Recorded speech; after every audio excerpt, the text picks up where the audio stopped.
Good day mga lods.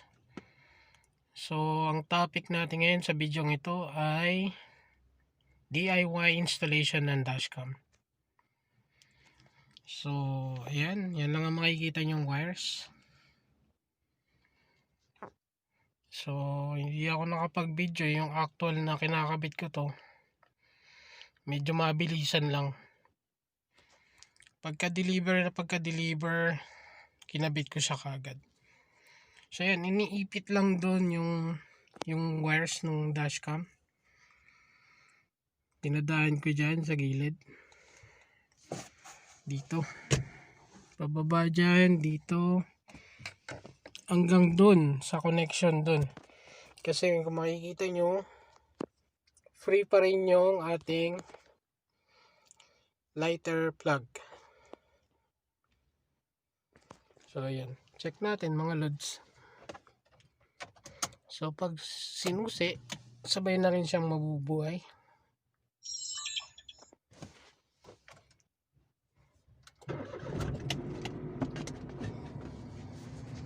So okay din siya mga lods. Malinaw din, hindi siya ganun ka cheap, hindi rin siya ganun kamahal. Kumbaga sakto lang. Gitna lang siya ng being cheap or mura, hindi rin siya ganun kamahal. Okay din siya kahit gabi, malinaw pa rin siya. Hindi ko nga pala pinopromote yung dashcam. Bali ang talagang main topic natin dito is yun nga, yung pag DIY ng pagpapakabit. Pagkakabit. Kasi pag bumili tayo, another gastos na naman yung pagkakabit ng dashcam. So ayan yung reverse, back camera. Equipped din siya ng backing camera. Kapag nag-reverse ka, ayan.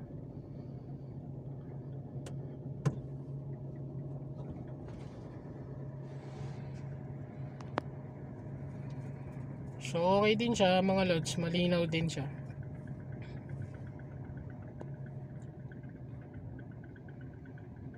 So yung sa reverse na wire, sa rear cam, dito ko rin siya pinadaan dyan.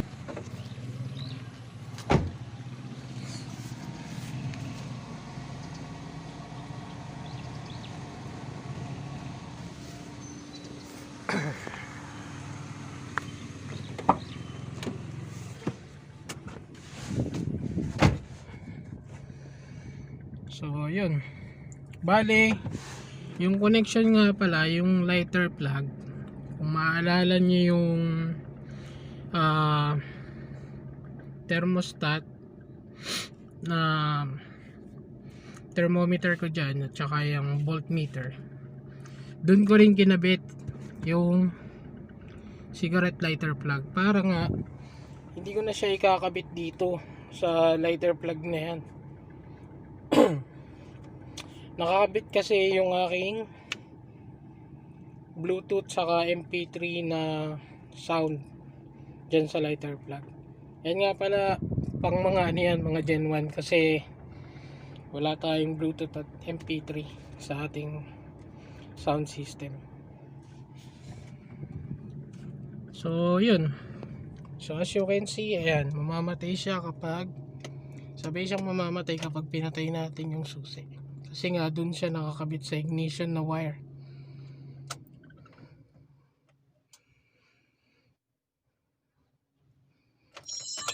Yan, matay na siya. Okay mga lods, yun lang muna sa ngayon. Mag-subscribe kayo sa aking channel kung nagustuhan niyo yung mga video ko. At huwag kalimutan na i-hit yung notification bell para updated kayo sa mga next videos. Salamat mga lods.